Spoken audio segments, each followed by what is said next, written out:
see? And I can if I have to. You still Is that a vote. new one? We changed it so you could vote. Oh, that's right. It used to be you could. Like, haven't I been here for 6 months? What's going on with me today? You got it. It's okay. It's a Wednesday. We've had a few weeks off too. Yeah, that's true. And we're all going on vacation for the next one? Where are you going? Well, I'm gonna be here. I'm not going I'm on. gonna stay late. I'm going to Hurricane. Oh, Because it's not hot enough here. No. yeah. What are you doing? You know, we rent a house, Oh. like 30 of us, you know, all my grandkids and everything. My son's coming down from the Army, from Oregon. So we have a pool and everything, so it's fine. Nice. Oh, it's time to start. Yeah, we got 6 Time to o'clock. start. Guys, it's time to start. Okay. Thank you, Chair. It's 6 o'clock, we need to get started. I'm so sorry, I'm sleeping on the job. Okay, welcome to our Midvale Planning meeting, and we start by saying the Pledge of Allegiance. If you'll please stand and repeat after me. I pledge allegiance to the flag of the United States of America and to the republic for which it stands, one nation, united, liberty and justice for all. Did you forget how to say the pledge? Or did I I? wasn't even. I didn't do a good job. I'm so sorry. We did our best. It's Vendel's fault. Welcome. Okay, could I get a roll call? Chair Anderson, Here. Vice Chair Erickson, Here. Commissioner Tippett is excused, Commissioner Snow is excused, Commissioner Lidke, Yes. Commissioner Edwards is excused, Commissioner Kasparian. Yes. Thank you. Wow. Okay, did we approve the minutes? Can we get did we read the minutes and all the things? And Yes, both this of is them. for April 23rd, Yeah, we'll do that one first. 2025. Let's do that one first. Any concerns? Was this the long one too? Okay. I make a motion that we approve the minutes from April 23rd, 2025. Second. Can I get a All in favor? all in favor? Aye. Aye. Thank you. Okay, how about the review of the minutes on May 14th? Any concerns, anything? No. Great. Very well done, thank you. I make a motion that we approve the minutes of May 14th, 2025. Second. Can I get all in favor? Aye. All right. Thank you. Okay, this is our public hearing, and the first item is JLF Ventures LLC requests preliminary subdivision approval for 2 lots located at 576 West 7th Avenue in the multifamily residential medium density RM-12 zone. Johnny, here's Johnny. Awesome. Thanks, Chair Anderson. Okay. There he goes. Okay. So this is just for a preliminary subdivision. The property as it currently is, just over here in the avenues, a block or 2 away from here as it sits. It's currently just about done with construction for a duplex. So they're coming in here with a subdivision to subdivide it to sell both sides of it, essentially making it townhomes instead. So this is just before you as a preliminary subdivisions. I didn't have any public comments on this, so if you have any questions for me, I'm happy to answer them. Not at this time. Do we have the developer here that we could ask if we needed to?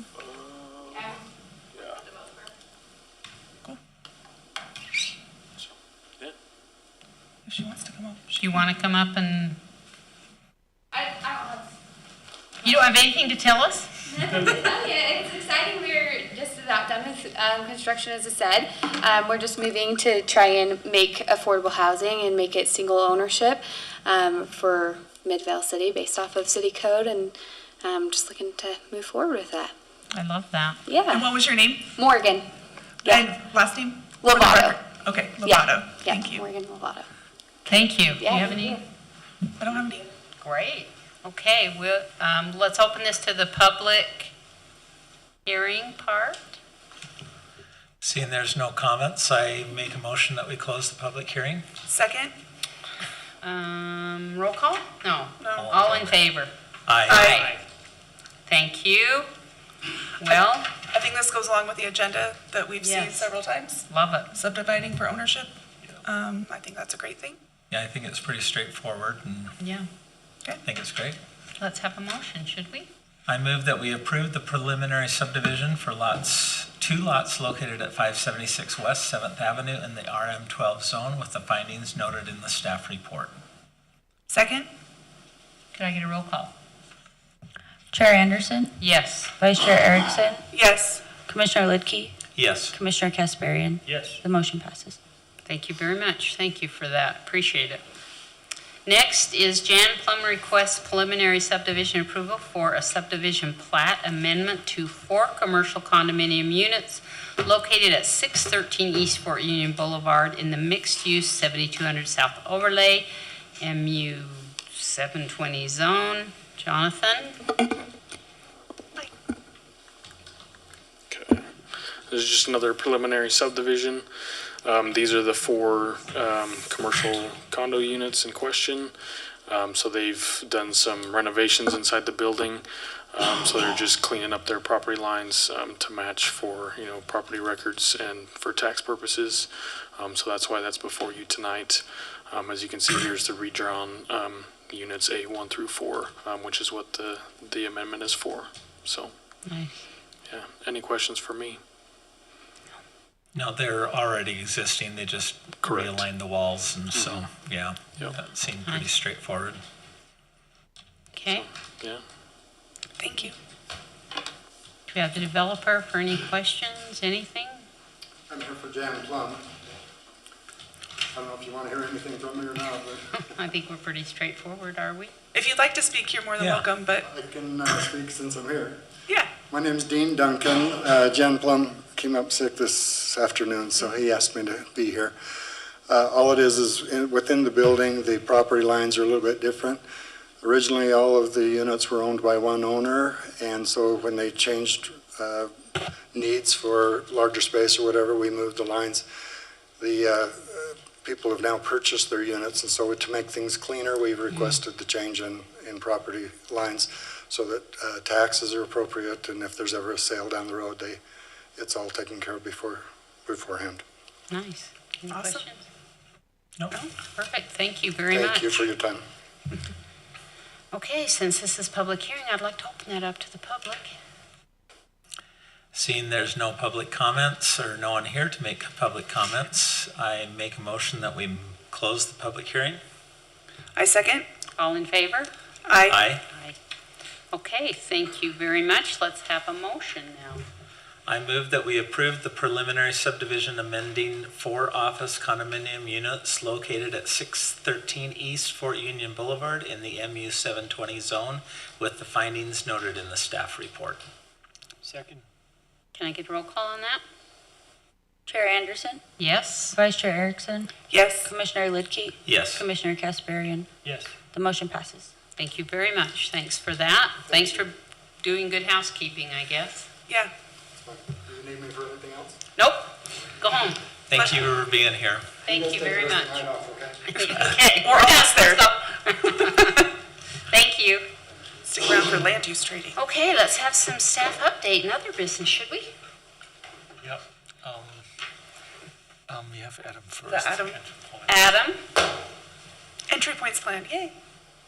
Yeah, let's hear about this. I'm excited about this. I don't know why. This has been ongoing for a little while. I'm just going to kind of give you kind of the findings of the study and kind of where we are. Let's see. I can get the PowerPoint Maybe up. you will. We'll get it there. Juan, it should be in there, the second one. Yeah. Cool.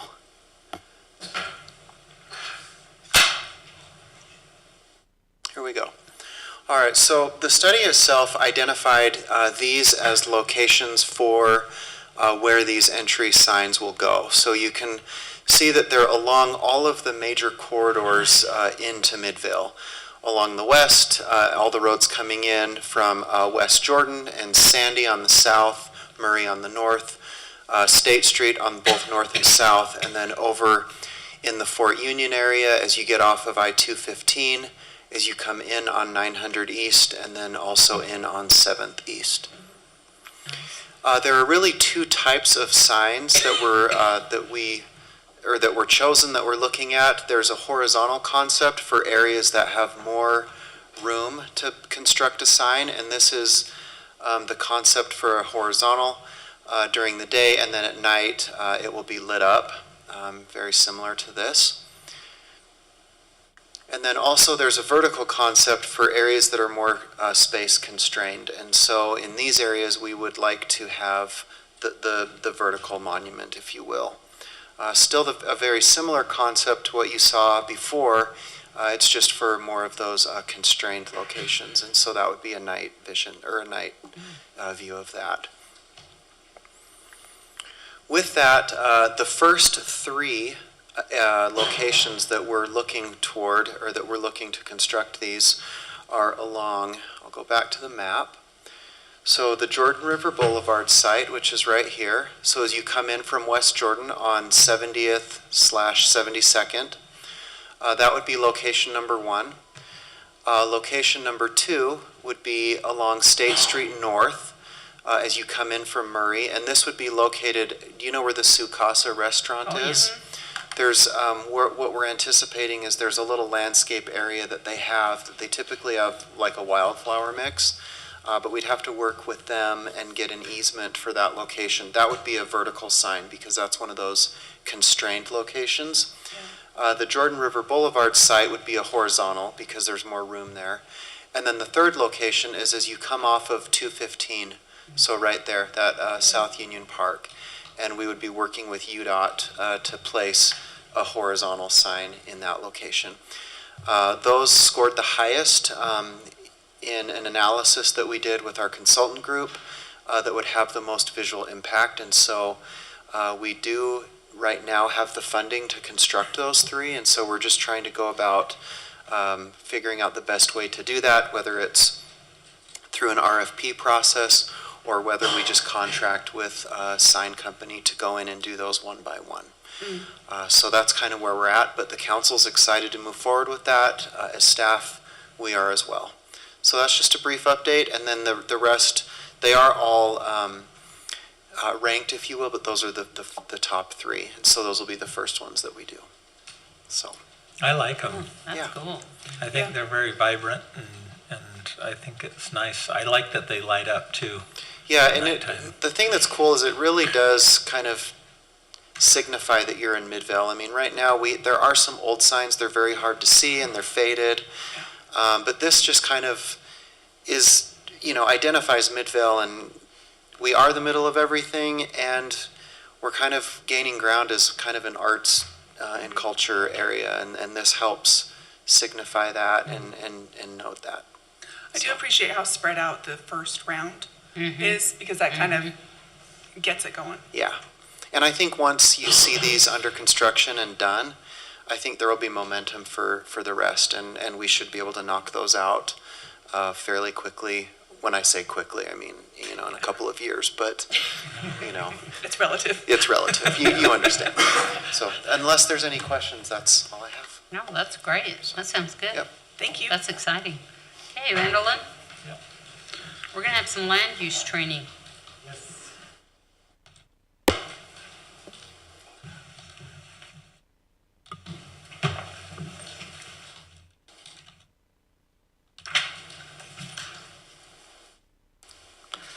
So I tried to find a background that would help everyone stay awake Okay. through the land use training. And this almost has the colors of the new Midvale signs, I decided, so Almost. almost. So anyway, this time in our book, we are talking about exactions and takings. And there are two cases, law cases, that went to the Supreme Court that within planning are really well known. It's the Nolan versus the California Coastal Commission case and Dolan versus the city of Tigard. And these cases are quite interesting. This is the first one. So imagine you have a beach house in California at the coast, and you want to redo your property. And so in this case, the Nolan family had a small bungalow and they wanted to enlarge it. And the way the administrative setup is, along the coast, there is a separate entity that has jurisdiction. It's the California Coastal Commission. So they turn in for their building permit, and the Coastal Commission says, yes, it's great, the structure is well designed, it won't cave in on itself, and you also give us part of your property so that people can traverse from the public beach north of you to the public beach south of you. So this red area is actually their private property. And the Coastal Commission said, well, give us the land, give us an easement. And the property owner was an attorney himself and thought to himself, no one has really ever won a case against the California Coastal Commission. We'll just give him an easement and be done with it. And so he turned everything in, gets his approval, and so on and so on. And then he stumbles over a case where the Coastal Commission actually lost. Then he decided, maybe this is worth looking further into. And he contacts the attorney that represented the client who won. And they look at it and they say, well, we could have helped you, but you already submitted everything and you agreed to the terms that the commission gave you.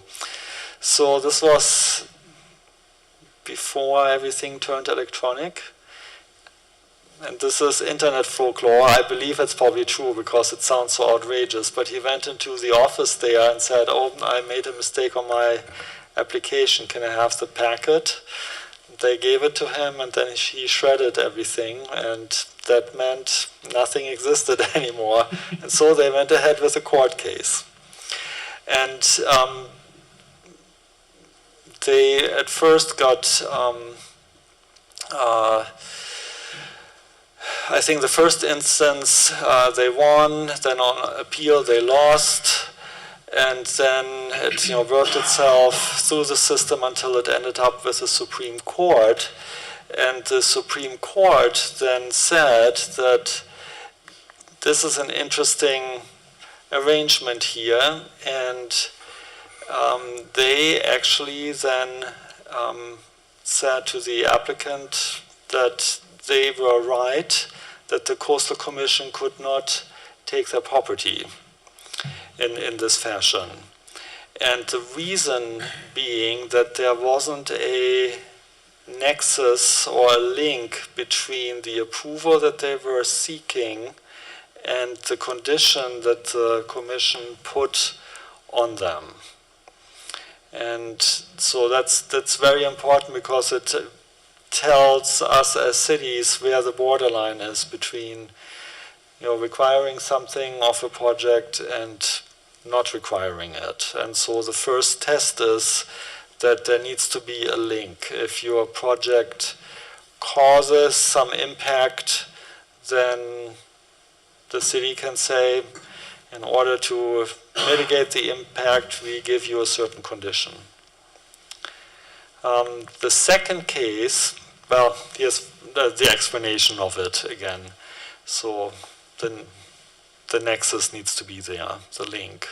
And this actually has worked itself into the state law too. 109A 508 is the same thing, it's just codified there as well.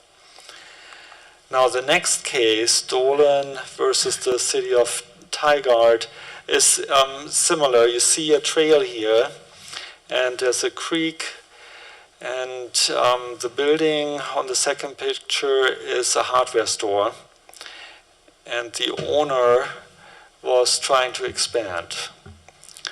And they went to the city, turned in their plans. They got an approval with the condition that they were supposed to actually give title, if I remember right, to the area behind the building, between the creek and the building. And this went to court. The court said, city, you can't do that. You've not really shown that this is proportional to what the applicant was doing. And so that happened. Trail is here anyway, and it's there because the city then, so I think the applicant turned it back in, and the city then insisted on having this, went to court again, to state court, and the outcome was that they said, well, the problem here is that it's not, what the city is asking doesn't really compare to the impact of what the store and the expansion has. The city was making arguments like, people could get to the store via the trail and things along those lines. So the outcome was that the city, had to pay. I mean, it couldn't just be an exaction as part of development. At that time they had to pay 1.4 million for the rights to the land. So that's, instructive for us too, that it needs to be whatever we say in an exaction and a condition needs to be proportional to what the impact of the development is. The court said it's a rough proportionality. It's hard to quantify many things, but if it's in the ballpark, then we can talk basically. And the important thing is this always needs to be an individualized determination. It's really project by project. We may not run into this as often if there's a lot of development where open areas are turned into housing, let's say.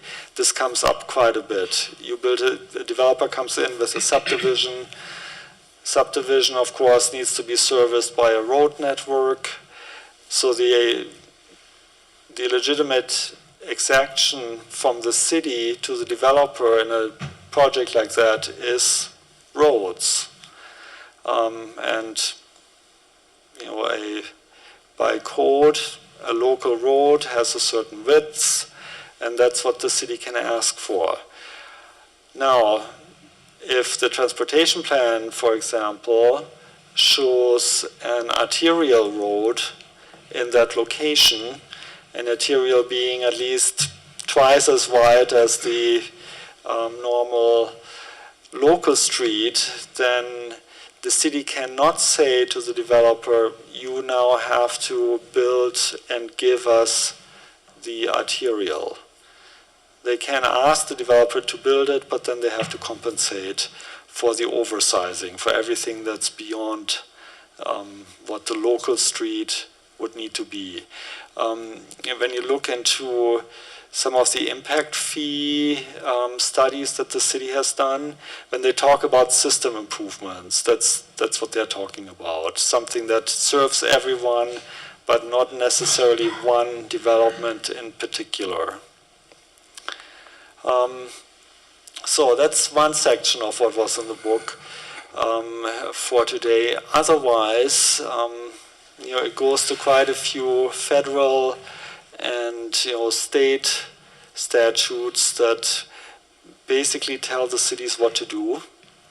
This is one of them, the Religious Land Use and Institutionalized Persons Act. I mean, the summary version of that is if a church comes to us and wants to build a church building, they don't really fall under our rules unless the qualifier is down here, unless there's a substantial burden, and the city could show that that there's a compelling governmental interest. I'm not quite sure in this context, what could be, but if there's something there that the city legitimately feels strongly about, they could impose something on the building of a church building, as long as that regulation is the least restrictive means of accomplishing that particular regulation. There are other items that fall into this category, for example, group homes. That's the Fair Housing Act, cellular towers, and all sorts of cellular communication facilities that's preempted by the Federal Telecommunications Act. And if you look into our code, you can also see that. Sexually oriented businesses fall into the realm of free speech. Signs as well, and that's geared towards the content. We can't say we don't love what you are putting on your sign, but we can regulate size, for example. And then within signs, billboards are really their own category. Fortunately, we don't have that many, but the sign companies have been very successful in lobbying the legislature, and so you'll see it's very, very hard to get rid of a billboard. There are all sorts of rules and caveats. Really, the only way to get rid of a billboard is if the city uses eminent domain, which is arduous process and requires a lot of political will to do it, or if the billboard owner voluntarily says, I don't want this anymore, but that hardly ever happens because they're quite lucrative. Then there's a whole list of state rules, corridor preservation, moderate income housing, that's been a big one, and there are quite a few reporting requirements that the city has, and you may remember Maggie introducing our housing plan to you. And so there's even more coming each legislative session because housing is just such a problem in the state.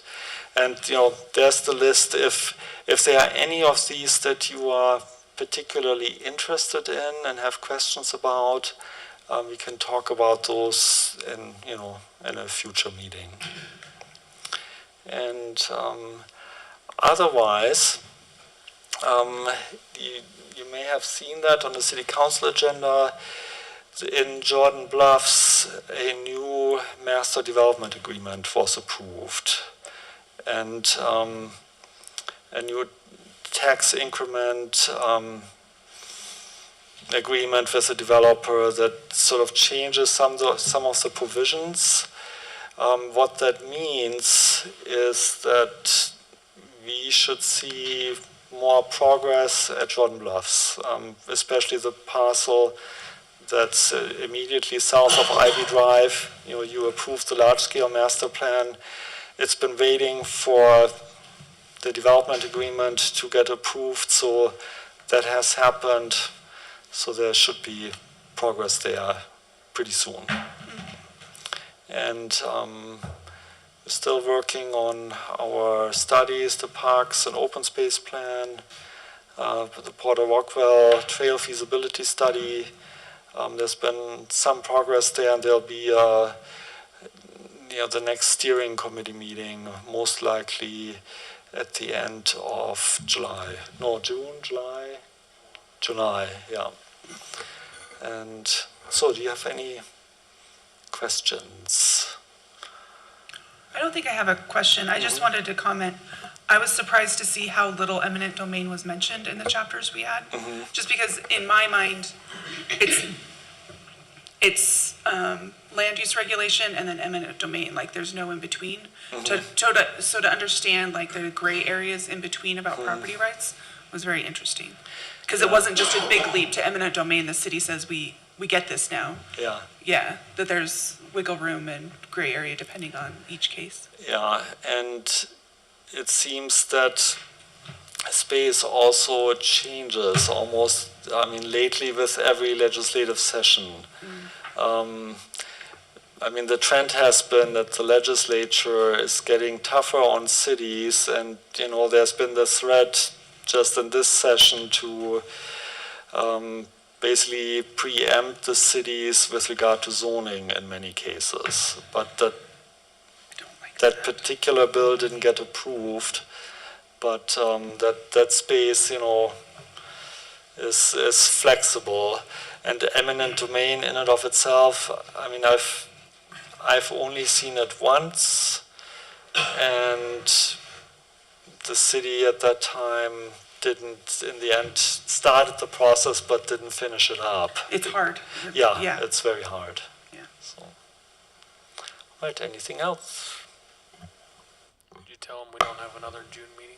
Oh, that's right. So next meeting is canceled. Several people out of the office, and I think some of you may be gone. I will now. You're gone now? Yeah. And so there wasn't any pressing item. So we'll see the meeting afterwards, maybe a little busier. It sort of depends on how quickly some of the reviews are progressing. So. Okay. Cool. Is that it? The planning department report? Yeah, Yeah, we'll cancel that next We're time. done. That was it. Thank you. You're welcome. Let's see. I move that we close the meeting at 6:32.